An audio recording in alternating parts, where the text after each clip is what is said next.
Hi ಎಲ್ಲರಿಗೂ ಸುಬ್ಬು ಸವಿರುಚಿ YouTube ಚಾನಲ್ಗೆ ಸ್ವಾಗತ. ಇವತ್ತಿನ ವಿಡಿಯೋದಲ್ಲಿ ಮಶ್ರೂಮ್ ಟಿಕ್ಕಾ ಮಸಾಲ ಮಾಡೋದು ಹೇಗೆ ಅಂತ ತೋರಿಸ್ಕೊಡ್ತಾ ಇದ್ದೀನಿ. ಇದೊಂದು ಗ್ರೇವಿ ರೆಸಿಪಿ ಆಗಿರುತ್ತೆ.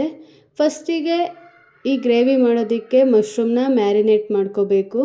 ಅದಕ್ಕೋಸ್ಕರ ಒಂದು ಬಟ್ಲಿಗೆ ಒಂದು 3 ಸ್ಪೂನಷ್ಟು ಮೊಸರು, 2 ಸ್ಪೂನಷ್ಟು ಕಡಲೆ ಹಿಟ್ಟು, 1 ಸ್ಪೂನು ಗರಂ ಮಸಾಲ, 1 ಸ್ಪೂನು ಮೆಣಸಿನ್ಕಾಯಿ ಪುಡಿ, 1 ಚಿಟಿಕೆಯಷ್ಟು ಅರಿಶಿಣದ ಪುಡಿ, ಒಂದು ಅರ್ಧ ಸ್ಪೂನ್ ಉಪ್ಪು, ಒಂದು ಸ್ವಲ್ಪ ಕಸ್ತೂರಿ ಮೇಥಿ ಹಾಗೂ ಒಂದು 3 ಸ್ಪೂನಷ್ಟು ಎಣ್ಣೆ ಇಷ್ಟನ್ನು ಹಾಕಿ ಇದನ್ನು ಚೆನ್ನಾಗಿ ಮಿಕ್ಸ್ ಮಾಡ್ಕೋಬೇಕು.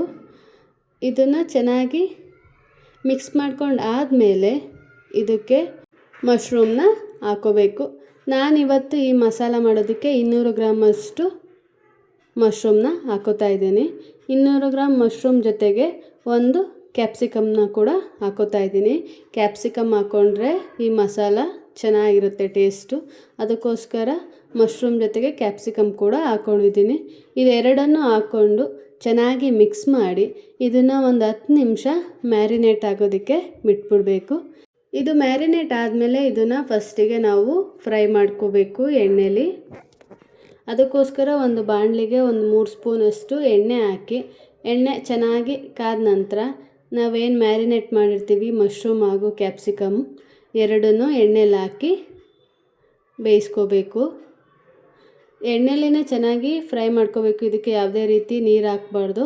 ಹಾಗೆಯೇ ಎಣ್ಣೆಲಿನೇ ಒಂದು 5 ನಿಮಿಷ ಬೇಯೋದಕ್ಕೆ ಬಿಟ್ಟರೆ ಸಾಕು. ಮಧ್ಯ ನಾವು ಸ್ವಲ್ಪ ಈ ರೀತಿ ನೋಡಿ ಮಿಕ್ಸ್ ಮಾಡ್ಕೋಬೇಕು, ಇಲ್ಲಾಂದರೆ ತಳ ಹಿಡಿದ್ಬಿಡುತ್ತೆ. ಯಾವುದೇ ರೀತಿ ನೀರು ಹಾಕಿರಲ್ಲ. ಬಟ್ ಮಶ್ರೂಮಲ್ಲಿ ಇದು ಮಶ್ರೂಮ್ ನೀರು ಬಿಟ್ಕೊಳ್ಳುತ್ತೆ. ಅದೇನೆ ನೋಡ್ತಾ ಇರ್ಬೋದು, ನಾನಿಲ್ಲಿ ಯಾವುದೇ ರೀತಿ ನೀರು ಹಾಕಿಲ್ಲ. ಬಟ್ ಇಲ್ಲಿ ನೀರಿನ ಅಂಶ ಇಲ್ಲಿ ಬಂದಿದೆ. ಮಶ್ರೂಮಲ್ಲಿ ನೀರಿನ ಅಂಶ ಇರೋದ್ರಿಂದ ಈ ರೀತಿ ಆಗುತ್ತೆ. ಒಂದು 5 ನಿಮಿಷ ಇದನ್ನು ಬೇಯಿಸ್ಕೊಂಡ್ರೆ ಸಾಕು. ಒಂದು 50% ಅಷ್ಟು ಬೇಯಿಸ್ಕೊಂಡ್ರೆ ಸಾಕು.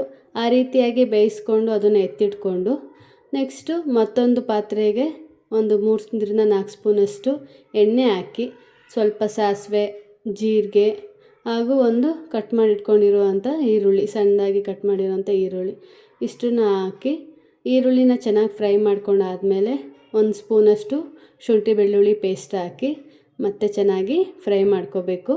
ಅದಾದಮೇಲೆ ಇದಕ್ಕೆ ಒಂದು ಟೊಮೆಟೊ ಹಣ್ಣನ್ನ ಮಿಕ್ಸಿಲಿ ರುಬ್ಬಿಟ್ಕೊಂಡು ಈ ರೀತಿ ಪೇಸ್ಟ್ ಮಾಡಿಟ್ಕೋಬೇಕು. 1 ಟೊಮೆಟೊ ಹಾಕೊಂಡ್ರೆ ಸಾಕಾಗುತ್ತೆ. ಆಲ್ರೆಡಿ ಮೊಸರು ಕೂಡ ಹಾಕಿರೋದ್ರಿಂದ ಜಾಸ್ತಿ ಹಾಕಿದ್ರೆ ಹುಳಿ ಬರುತ್ತೆ. ಅದಕ್ಕೋಸ್ಕರ 1 ಟೊಮೆಟೊನ ಪೇಸ್ಟ್ ಹಾಕ್ಕೊಂಡು ಒಂದು ಅರ್ಧ ಸ್ಪೂನಷ್ಟು ಉಪ್ಪು ಹಾಕಿ ಇದನ್ನು ಒಂದು 2 ನಿಮಿಷ ಎಣ್ಣೆ ಬಿಟ್ಕೊಂಡು ಚೆನ್ನಾಗಿ ಬೇಯೋದಕ್ಕೆ ಬಿಟ್ಬಿಡಬೇಕು. ಇದು ಈ ರೀತಿ ಬೆಂದಮೇಲೆ ಒಂದು 2 ನಿಮಿಷ ಆದಮೇಲೆ ಇದಕ್ಕೆ ಮಸಾಲಗಳನ್ನ ಹಾಕೋಬೇಕು. ನಾನಿಲ್ಲಿ ಗರಂ ಮಸಾಲ, ಧನಿಯಾ ಪುಡಿ, ಚಿಕನ್ ಮಸಾಲ ಹಾಗೂ ಮೆಣಸಿನ್ಕಾಯಿ ಪುಡಿ ಇಷ್ಟು ಮಸಾಲಗಳನ್ನ ಹಾಕ್ಕೊಂಡಿದ್ದೀನಿ. ನಾನು ಖಾರಕ್ಕೆ ಮೆಣಸಿನ್ಕಾಯಿ ಪುಡಿನೇ ಯೂಸ್ ಮಾಡ್ಕೊಂಡಿದ್ದೀನಿ. ಯಾವುದೇ ರೀತಿ ಚಿಲ್ಲಿ ಹಾಕಿಲ್ಲ. ಬೇಕು ಅಂದರೆ ಚಿಲ್ಲಿ ಕೂಡ ಯೂಸ್ ಮಾಡ್ಕೋಬೋದು. ಇದನ್ನು ಒಂದು 2 ನಿಮಿಷ ಚೆನ್ನಾಗಿ ಎಣ್ಣೆಲಿ ಫ್ರೈ ಮಾಡ್ಕೊಂಡು ಆದಮೇಲೆ ನಾವೇನು ಒಂದು 50% ಮೊದಲೇ ಎಣ್ಣೆಲಿ ಫ್ರೈ ಮಾಡ್ಕೊಂಡಿರ್ತೀವಲ್ಲ ಮಶ್ರೂಮ್ ಹಾಗೂ ಕ್ಯಾಪ್ಸಿಕಮ್, ಅದನ್ನು ಇದಕ್ಕೆ ಹಾಕೋಬೇಕು. ಅದನ್ನು ಹಾಕೊಂಡಾದ್ಮೇಲೆ ಇದೇ ರೀತಿ ಇಷ್ಟೇ ಗಟ್ಟಿ ಬೇಕಂದರೆ ಇದಕ್ಕೆ ಯಾವುದೇ ರೀತಿ ನೀರು ಹಾಕೋ ಅವಶ್ಯಕತೆ ಇಲ್ಲ ಅಂದರೆ ನಮ್ಗೆ ಸ್ವಲ್ಪ ತೆಳು ಬೇಕು, ಇನ್ನೊಂದು ಸ್ವಲ್ಪ ಗ್ರೇವಿ ಬೇಕು ಅಂತ ಅನಿಸಿದ್ರೆ ಇದಕ್ಕೆ ಸ್ವಲ್ಪ ನೀರು ಹಾಕೋಬೇಕು. ಸ್ವಲ್ಪ ನೀರು ಹಾಕಿ ಇದನ್ನು ಒಂದು 5 ನಿಮಿಷ ಬೇಯೋದಕ್ಕೆ ಬಿಟ್ಟರೆ ಸಾಕು. ಆಲ್ರೆಡಿ ಮಶ್ರೂಮು ಮೊದಲೇ ಬೆಂದಿರೋದ್ರಿಂದ ಇದನ್ನು ಜಾಸ್ತಿ ಏನು ಬೇಯಿಸೋ ಅವಶ್ಯಕತೆ ಇರಲ್ಲ. ಒಂದು 5 ನಿಮಿಷ ಚೆನ್ನಾಗಿ ಬೇಯಿಸಿದ್ರೆ ಸಾಕು. ಲಾಸ್ಟಲ್ಲಿ ಸ್ವಲ್ಪ ಕೊತ್ತಂಬರಿ ಸೊಪ್ಪು ಹಾಕಿ ಒಂದು 2 ನಿಮಿಷ ಫ್ರೈ ಮಾಡಿಕೊಂಡ್ರೆ ಮಶ್ರೂಮ್ ಟಿಕ್ಕಾ ಮಸಾಲ ರೆಡಿಯಾಗುತ್ತೆ. ಇದು ವೆಜಿಟೇರಿಯನ್ಗಳಿಗಂತೂ ಒಳ್ಳೆ ಗ್ರೇವಿ ಅಂತಲೇ ಹೇಳ್ಬೋದು. ಚಪಾತಿಗೆ, ದೋಸೆಗೆ, ಪೂರಿಗೆ, ರೊಟ್ಟಿಗೆ ಎಲ್ಲದಕ್ಕೂ ತುಂಬಾ ಚೆನ್ನಾಗಿರುತ್ತೆ. ಸೊ ನೀವು ಕೂಡ ಒಂದು ಸಲ ಟ್ರೈ ಮಾಡಿ. ಈ ರೆಸಿಪಿನ ಹೇಗಿತ್ತು ಅಂತ ಕಮೆಂಟ್ ಮಾಡಿ. ಇದೇ ರೀತಿಯ ಹೆಚ್ಚಿನ ವಿಡಿಯೋಗಳಿಗಾಗಿ ಸುಬ್ಬು ಸವಿರುಚಿನ ಸಬ್ಸ್ಕ್ರೈಬ್ ಮಾಡ್ಕೊಳ್ಳಿ. Thank you for watching.